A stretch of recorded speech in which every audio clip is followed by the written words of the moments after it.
مرحبا، أنا لي زايد وهاي غرفتي، واليوم راح أحكي لكم عن أهم مصور بالعراق من وجهة نظري، ناظم رمزي. عام 1928 وببغداد انولد ناظم رمزي. ناظم كان كلش يحب التواجد مع الناس وحياة البر وصيد الطيور. تنقل ناظم وسافر لمحافظات عراقية هواية بسبب عمل أبوه. ناظم عنده كتاب اسمه من الذاكرة، يقول بهذا الكتاب: كان رفاقي من أسر فلاحية فقيرة، وقد قدر لي أن أصبح وكأني واحد منهم. كان يصعب لمن يراني أن يكتشف أنني ابن مدير الناحية، فلا فرق بيني وبين أبناء الفلاحين، وكان ذلك يفرحني. عاش ناظم رمزي طفولته بهواي مدن عراقية مثل سلمان باغ وخان بني سعد والمحاويل واليوسفية، وخلال هاي السنين اللي عاشوا بهاي المحافظات وهاي المدن جرب هواي أنواع من الفنون. كان ناظم رمزي فنان متعدد المواهب، كان رسام وطباع وخطاط ومصمم. وللعلم هو أسس مؤسسة رمزي للطباعة اللي كانت من أقدم المطابع اللي دخلت التقنيات الحديثة للعراق. بعيدا عن هاي الفنون اللي ذكرناها، خلينا نسولف بالفن الأهم اللي هو الفوتوغراف. ناظم رمزي كان فنان فوتوغرافي من العيار الثقيل، ووثق حياة الإنسان العراقي من الجنوب للشمال ومن الشرق للغرب، وبشكل فني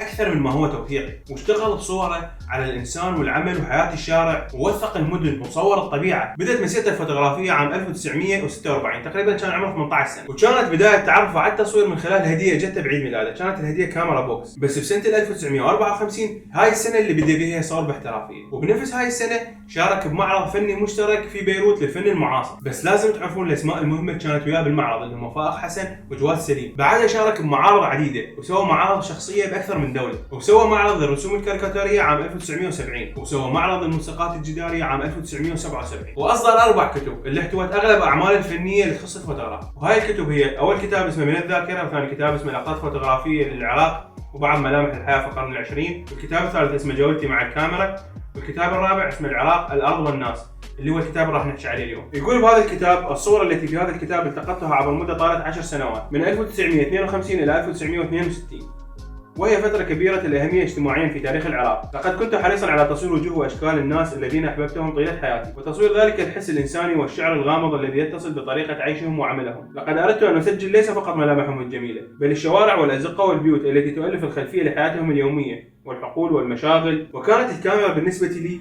هي الأداة التي حاولت عن طريقها أن أعبر عن حبي للأصالة والبساطة والنبل التي يتصف بها الإنسان في وطنه.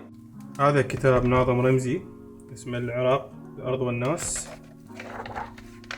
مصور الكتاب هذا من 52 ل 62، يعتبر وثيقة كلش مهمة للحياة بالعراق. كان من أول الناس اللي بدأوا يصورون البانوراما والسيتيسكيب. هاي الوجوه اللي هسه حاليا ما تلقاها انقرضت من العراق.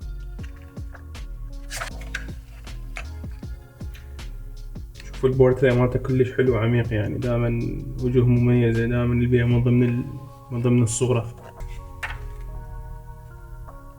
هاي الصورة بالبصرة، شناشيل البصرة. شوفوا هذا التكوين المختلف، شلون الهيدروم عالي. ما أعرف ذيك الفترة إنه أكيد كان مختلف، لأنه في الوقت هذا الموضوع مختلف بعده. فهو كان يعني جدا الأشياء عنده حديثة. هاي اللقطة العظيمة. هاي وين؟ كردستان. هذول مزارعين كراد. وهاي العلاقة العظيمة مع راكشي.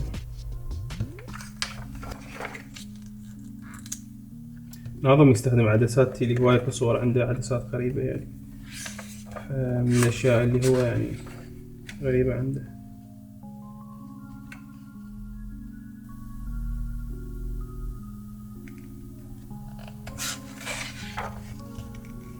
واو، باي كونتراست بالظل والضوء، حلوة هاي الصور كلش. هاي تشبايش. شوف البورتريه دائما ما يكون ويا شخص ثاني، يعني أو عدة أشخاص عادي جدا نفس البورتريه. تقريبا وهذا الكتاب هو ما خال مكان بالعراق مصوره. تقريبا كل الوجوه اللي بالعراق، كل الأزياء مصورها. دائما عيون الناس اللي بالبورتريه مالته تكون نظراتهم غريبة، يعني كأنما هو حاكي وياهم قال لهم شيء، يعني مو مال لحظة عفوية. واو هاي البانورامات على دجلة.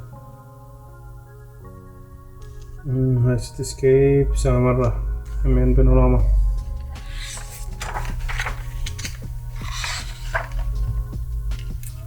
بعد هنا شلون مشتغل بالخطوط.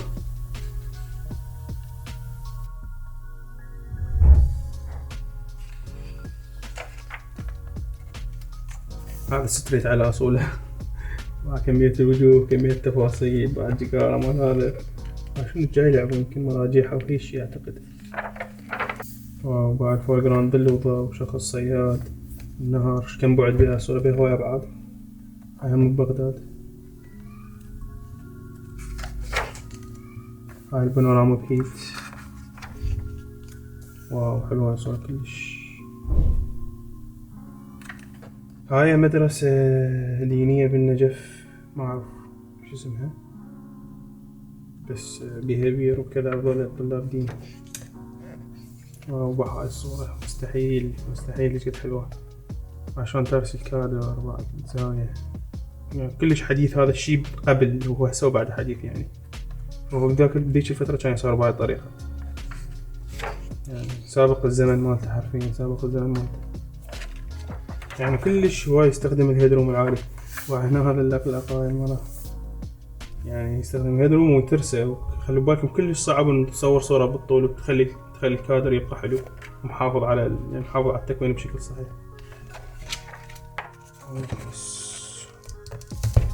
عام 1981 هاجر ناظم رمزي الى لندن وتوفى هناك عام 2013. يقول عنه رفعت الشادرشي، واللي ما يعرف رفعت منه هو من اهم المهندسين المعماريين وفنان تشكيلي مهم. يقول رفعت عن ناظم: كان ناظم رمزي صديقي المقرب، وفي احد الايام خرجت لالتقاط الصور برفقة ناظم رمزي، ورأينا مصطبة وعلى الفور التقطت عدة صور لها مركزا فيها على بنيتها، بينما طاف رمزي حولها ل5 دقائق وانهى العمل بالتقاط صورة واحدة فقط. ذلك هو الفرق بيننا. من وجهة نظري ناظم رمزي من اهم المصورين بالجيل القديم، وكلش مظلوم، لان ناظم رمزي لو بغير دوله كان الناس عرفت قيمته بشكل صحيح. وللاسف صارت فجوه كلش كبيره بين جيلنا وبين الجيل القديم بسبب الحروب والحصار اللي صار بالعراق. مصورينا من الاجيال القديمه ما قدروا يوصلون للعالميه، حالهم حال المصورين اللي داير مدايرنا مثل تركيا وايران. وفتره الثمانينات والتسعينات طالب كليه الفنون وطالب معهد الفنون مو بالرفاهيه انه يروح يشتري كاميرا ويروح يشتري فيلم ويروح يصور ويطبع ويحمض، يعني كلش فلوس هواي. الناس قبل ما عندها فلوس تشتري ملابس وتاكل، يعني مو يروح يشتري كاميرا. من غير انه الصوره مالته كلش صعب تتسوق وتطلع خارج العراق، لان العراق كان منعزل عن العالم بفتره الحصار وفتره الثمانينات، وكان تقريبا 20 سنه احنا ظلينا على هذا الحال. فاكثر الفنانين القديمين اما هاجروا او تركوا الفن، فهذا اللي سوى فجوه كبيره بين الاجيال. انا اقول هو عندنا مصورين مهمين يعني بالجيل القديم مثل ناظم رمزي، مراد داغستاني، وشاكر، كانوا يستحقون اكثر من هيك بهواي. واحنا كمصورين بالجيل الجديد لازم نبحث عنهم ونشوف اعمالهم. واذا تحبون بعد حلقات عن مصورين عراقيين كتبوا لي بالتعليقات. بس في الله.